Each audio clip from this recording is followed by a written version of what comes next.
അദ്ദേഹം ചിലപ്പോൾ ഇൻ്റർവ്യൂലൊക്കെ ഇങ്ങനെ പറഞ്ഞിട്ടുണ്ടാവും. എനിക്ക് തോന്നുന്നു അദ്ദേഹത്തിൻ്റെ നല്ല വലിയ മനസ്സായിരിക്കും. കാരണം അദ്ദേഹം എന്ന് പറഞ്ഞൊരു വ്യക്തി ഇങ്ങനെ സ്ട്രെയിൻ ചെയ്തിട്ടില്ലായിരുന്നെങ്കിൽ ഈ സിനിമ അതുപോലെ ചെയ്യാൻ പറ്റില്ലായിരുന്നു. നമ്മോ എത്ര ഒരു 3-4 മാസം ശരീരഭാരം കുറയ്ക്കാനും തലമുടി എടുക്കാനും ഒക്കെ ഒരു നടൻ, ലൈവിൽ നിൽക്കുന്ന ഒരു നടൻ ഇങ്ങനെയൊക്കെ ചെയ്യാന്ന് പറയുമ്പോൾ അതൊരു വലിയൊരു കഷ്ടപ്പാട് തന്നെയാണ്. അപ്പം അത് ആ ഒരു ഇൻവോൾവ്മെൻ്റ് കൊണ്ട് തന്നെയാണല്ലോ അത് ചെയ്യുന്നത് പറയുന്നതായിരിക്കും. പക്ഷേ അദ്ദേഹം ഭയങ്കരമായിട്ട് സ്ട്രഗിൾ ചെയ്തിട്ട് ചെയ്ത സിനിമയാണെന്ന് എനിക്ക് ഉറപ്പുണ്ട്. അവിടെ വന്നിട്ടൊക്കെ ലൊക്കേഷനിലൊക്കെ വന്നിട്ടും പിന്നെ അദ്ദേഹത്തിന് ചെറുതായിട്ടൊരു അസുഖം പോലും ഉണ്ടായിട്ട് പോലും അതിനൊന്നും വകവെക്കാതെ ഒക്കെ അതിലോട് ചേർന്നെന്നാണ്. ഒരു മറ്റുള്ള സൗകര്യങ്ങളും പോലൊന്നും ഉണ്ടായിരുന്നില്ല. കാരവേനോ അല്ലെങ്കിൽ അങ്ങനത്തെ സൗകര്യങ്ങൾ പോലും ഉണ്ടായിരുന്നില്ല. അത് ആദ്യമേ പറഞ്ഞിരുന്നു. കാരണം നമുക്ക് അത്ര വലിയ ബഡ്ജറ്റിലൊന്നും ചെയ്യാൻ പറ്റില്ല.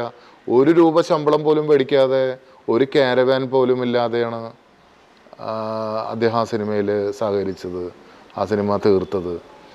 അപ്പോൾ അതൊക്കെ ശരിക്കും അപ്പോൾ ആ ക്യാരക്ടറിനോടുള്ള ഭയങ്കര ഇൻവോൾവ്മെൻ്റ് ആയിരിക്കും എന്നാണ് എനിക്ക് പറയാൻ.